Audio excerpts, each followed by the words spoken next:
একবিংশ শতাব্দীর তৃতীয় দশকে দাঁড়িয়ে পৃথিবী যেন একসাথে অনেকগুলো সংকটে আক্রান্ত। ইউক্রেন যুদ্ধ থামেনি, গাজায় এখনও ইসরায়েলের আধিপত্য, আফ্রিকায় অভ্যুত্থান, আর এশিয়ায় চীন জাপান ভারত পাকিস্তান শক্তির দ্বন্দ্ব। সব মিলিয়ে বিশ্ব রাজনীতি এখন অনিশ্চয়তার ভেতর দিয়ে যাচ্ছে। এর সঙ্গে যোগ হয়েছে সন্ত্রাসবাদের পুনরুত্থান, সীমান্ত সংকট এবং ইতিহাসের অন্যতম বড় শরণার্থী ঢল। এই বাস্তবতায় রাষ্ট্রগুলো নিরাপত্তাকে সর্বোচ্চ অগ্রাধিকার দিচ্ছে। নাগরিক স্বাধীনতা, মানবাধিকার বা আইনি ন্যায্যতা এসব ধীরে ধীরে দ্বিতীয় সারিতে চলে যাচ্ছে। ইউরোপ, বিশেষ করে যুক্তরাজ্য, এই প্রবণতার একটি গুরুত্বপূর্ণ উদাহরণ।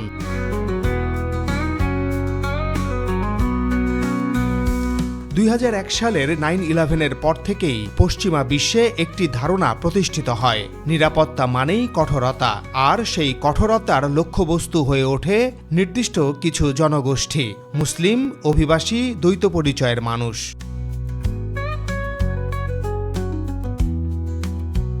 যুদ্ধ ও সন্ত্রাসবাদের ভয়কে সামনে রেখে রাষ্ট্রগুলো এমন ক্ষমতা অর্জন করছে যা একসময় কল্পনাও করা যেত না। নাগরিকত্ব, যা একসময় ছিল স্থায়ী পরিচয় ও অধিকার, তা আজ হয়ে উঠছে শর্তাধীন। রাষ্ট্র চাইলে দিতে পারে, চাইলে কেড়ে নিতে পারে। বিশ্বজুড়ে অর্থনৈতিক মন্দা এই ভয়ের রাজনীতিকে আরও তীব্র করেছে। জীবনযাত্রার ব্যয় বেড়েছে, চাকরি কমেছে, সামাজিক নিরাপত্তা সংকুচিত হয়েছে। এই চাপের মুখে সরকারগুলো অন্যকে দায়ী করতে সুবিধা পায়। অভিবাসী, সংখ্যালঘু, মুসলিম, এরা সহজ টার্গেট। এই বৈশ্বিক প্রেক্ষাপটেই ব্রিটেনে নাগরিকত্ব বাতিলের প্রশ্নটি উঠে এসেছে। এটি কোনো বিচ্ছিন্ন আইনি সিদ্ধান্ত নয়, বরং একটি বৈশ্বিক প্রবণতার অংশ, যেখানে রাষ্ট্র নিজেকে রক্ষার নামে নাগরিকের অধিকার সংকুচিত করছে। একদিকে ডোনাল্ড ট্রাম্পের নেতৃত্বে যুক্তরাষ্ট্রের সম্প্রতি যে নতুন বিল ও প্রস্তাবের আলোচনা শুরু হয়েছে, তার কেন্দ্রবিন্দুতে রয়েছে দ্বৈত নাগরিকত্ব।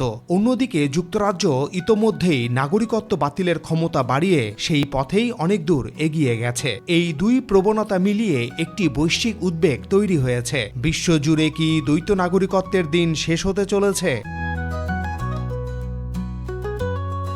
ব্রিটিশ নাগরিকত্ব অধিকার না শর্তাধীন সুবিধা? ব্রিটিশ পাসপোর্টকে দীর্ঘদিন ধরে পৃথিবীর সবচেয়ে শক্তিশালী পরিচয়গুলোর একটি হিসেবে ধরা হতো। এটি শুধু ভ্রমণের স্বাধীনতা নয়, বরং নিরাপত্তা, আইনি সুরক্ষা ও রাষ্ট্রের সঙ্গে একটি স্থায়ী চুক্তির প্রতীক ছিল। কিন্তু প্রশ্ন হলো, এই নাগরিকত্ব কি সবার জন্য সমান? যুক্তরাজ্যের ব্রিটিশ ন্যাশনালিটি অ্যাক্ট 1981 অনুযায়ী সরকার নাগরিকত্ব বাতিল করতে পারে যদি তা পাবলিক গুডের জন্য প্রয়োজন হয়। দীর্ঘদিন এই ক্ষমতা খুব সীমিতভাবে ব্যবহৃত হতো, কিন্তু সময়ের সঙ্গে সঙ্গে এর ব্যাখ্যা ও প্রয়োগ বদলেছে। বিশেষ করে সাম্প্রতিক আইন সংশোধনের মাধ্যমে সরকার এমন ক্ষমতা পেয়েছে যেখানে কোনো ব্যক্তিকে নাগরিকত্ব বাতিলের আগেই জানানোর প্রয়োজন নেই। এখানে মূল প্রশ্ন উঠে আসে, নাগরিকত্ব কি আর মৌলিক অধিকার নাকি রাষ্ট্রের দেওয়া একটি শর্তাধীন লাইসেন্স? এই আইনি কাঠামোতে একটি গুরুত্বপূর্ণ শর্ত রয়েছে, কাউকে রাষ্ট্রহীন করা যাবে না। কিন্তু সরকার যদি দেখাতে পারে যে ওই ব্যক্তি অন্য দেশের নাগরিকত্ব পাওয়ার যোগ্য, তাহলেই ব্রিটিশ নাগরিকত্ব বাতিল করা যায়। এই যোগ্যতা শব্দটাই সবচেয়ে বিপজ্জনক, কারণ এটি বাস্তব নাগরিকত্ব নয়, সম্ভাব্য নাগরিকত্বের কথা বলে। আর এখানেই শুরু হয় বৈষম্য। 90 লাখ মুসলিম কেন ঝুঁকিতে? ব্রিটেনে প্রায় 90 লাখ মানুষ আছেন যাদের পারিবারিক, জাতিগত বা বংশগত সূত্রে অন্য দেশের নাগরিকত্ব পাওয়ার সম্ভাবনা রয়েছে। এই জনগোষ্ঠীর বড় অংশ মুসলিম, এশিয়ান ও আফ্রিকান বংশোদ্ভূত। দক্ষিণ এশিয়া, মধ্যপ্রাচ্য ও আফ্রিকার অনেক দেশে নাগরিকত্ব বংশগত, বাবা মা বা দাদা দাদির সূত্রে নাগরিকত্ব দাবি করা যায়। ফলে ব্রিটিশ সরকার বলতে পারে, আপনি অন্য দেশের নাগরিক হতে পারেন। কিন্তু বাস্তবতা ভিন্ন। অনেকেই সেই দেশে কখনো যাননি, ভাষা জানেন না, কাগজপত্র নেই, রাজনৈতিকভাবে সেই দেশ অস্থিতিশীল। তারপরও কাগজে কলমে সেই সম্ভাবনা থাকলেই ব্রিটিশ নাগরিকত্ব ঝুঁকির মুখে পড়ে। এই আইন কার্যত দুই শ্রেণীর নাগরিক তৈরি করেছে। একদল যাদের নাগরিকত্ব প্রায় অটল, কারণ তাদের অন্য কোথাও যাওয়ার জায়গা নেই। আরেক দল যাদের নাগরিকত্ব সবসময় প্রশ্নবিদ্ধ, কারণ তারা ভিন্ন বংশের। পরিসংখ্যান বলছে নাগরিকত্ব বাতিলের প্রায় সব ঘটনাই মুসলিম পুরুষদের ক্ষেত্রে হয়েছে। এটি কাকতাল নয়, এটি কাঠামোগত। নির্বাসন, নিরাপত্তা ও আইনি অন্ধকার। নাগরিকত্ব বাতিল মানে শুধু পাসপোর্ট হারানো নয়, এর মানে দেশে ফেরার অধিকার হারানো, আইনি সুরক্ষা হারানো, পরিবার থেকে বিচ্ছিন্ন হওয়া। এই প্রক্রিয়ায় আপিলের সুযোগ সীমিত। জাতীয় নিরাপত্তার অজুহাতে অনেক তথ্য গোপন রাখা হয়। অভিযুক্ত ব্যক্তি জানতেই পারেন না তার বিরুদ্ধে কি অভিযোগ। এটি এক ধরনের আধুনিক নির্বাসন, আদালতের রায় ছাড়াই, প্রকাশ্য বিচার ছাড়াই। আইনবিদরা একে বলছেন আইনের ছায়ার বাইরে শাস্তি। ভবিষ্যৎ নাগরিকত্বের নতুন সংজ্ঞা। এই প্রশ্নটি এখন শুধু ব্রিটেনের নয়, ইউরোপ ও উত্তর আমেরিকার অনেক দেশেই নাগরিকত্বের ধারণা বদলাচ্ছে। রাষ্ট্র নিজেকে শক্তিশালী করতে গিয়ে নাগরিককে দুর্বল করছে। আজ লক্ষ্য মুসলিমরা, আগামীকাল হতে পারে রাজনৈতিক বিরোধী অথবা রাষ্ট্রের সমালোচক। নাগরিকত্ব যদি শর্তাধীন হয়, তবে গণতন্ত্র শর্তাধীন হয়ে যায়। এই সংকট আমাদের একটি মৌলিক প্রশ্নের সামনে দাঁড় করায়। রাষ্ট্রের নিরাপত্তা কি নাগরিকের অধিকারকে গ্রাস করতে পারে? ব্রিটিশ পাসপোর্ট হাতে থাকা ৯০ লাখ মানুষের জন্য এই প্রশ্নটি আর তাত্ত্বিক নয়, এটি তাদের পরিচয়, ভবিষ্যৎ ও নিরাপত্তার প্রশ্ন। বিশ্ব যখন অস্থির, তখন নাগরিকত্বের মতো স্থায়ী পরিচয়ই মানুষের শেষ ভরসা। আর সেই ভরসাই যদি কেঁপে ওঠে, তাহলে অস্থিরতা শুধু বিশ্বে নয়, মানুষের ভেতরেও ছড়িয়ে পড়ে।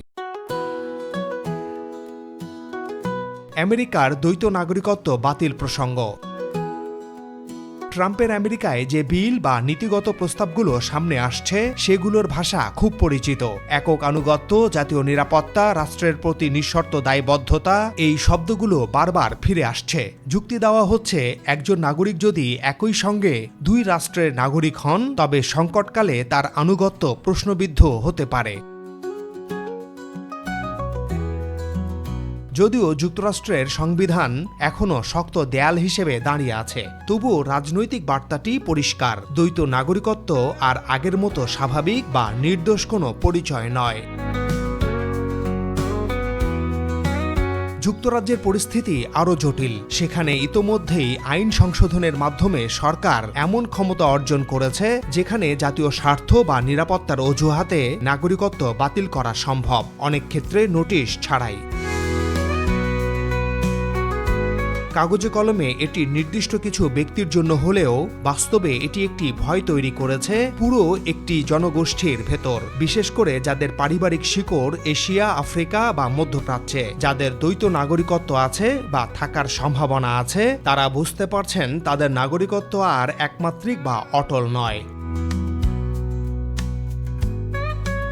এই প্রেক্ষাপটে প্রশ্ন ওঠে, তাহলে কি বিশ্ব সত্যি দ্বৈত নাগরিকত্ব থেকে সরে আসছে? বাস্তবতা আরও সূক্ষ্ম। পৃথিবীর সব দেশ একই পথে হাঁটছে না। কানাডা, অস্ট্রেলিয়া বা ইউরোপের অনেক রাষ্ট্র এখনও দ্বৈত নাগরিকত্বকে স্বাভাবিক ও প্রয়োজনীয় বলে মনে করে। বৈশ্বিক অর্থনীতি, অভিবাসন, দক্ষ শ্রম ও বিনিয়োগ সবকিছুই এই ধারণার সঙ্গে জড়িয়ে আছে। এসব দেশ জানে দ্বৈত নাগরিকত্ব মানে শুধু পরিচয় নয়, এটি বৈশ্বিক সংযোগ।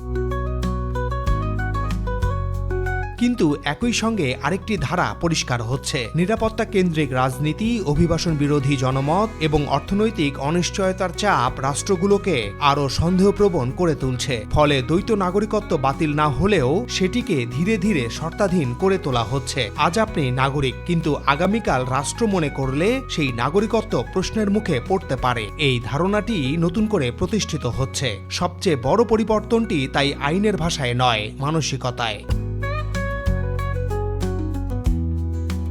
একসাথে দ্বৈত নাগরিকত্ব ছিল বৈশ্বিক বিশ্বের স্বাভাবিক বাস্তবতা। এখন তা হয়ে উঠছে নিরাপত্তা যাচাইয়ের বিষয়, রাজনৈতিক বিতর্কের অস্ত্র। বিশেষ করে সংখ্যালঘু মুসলিম বা অশ্বেতাঙ্গ জনগোষ্ঠীর ক্ষেত্রে এই চাপ আরও প্রকট।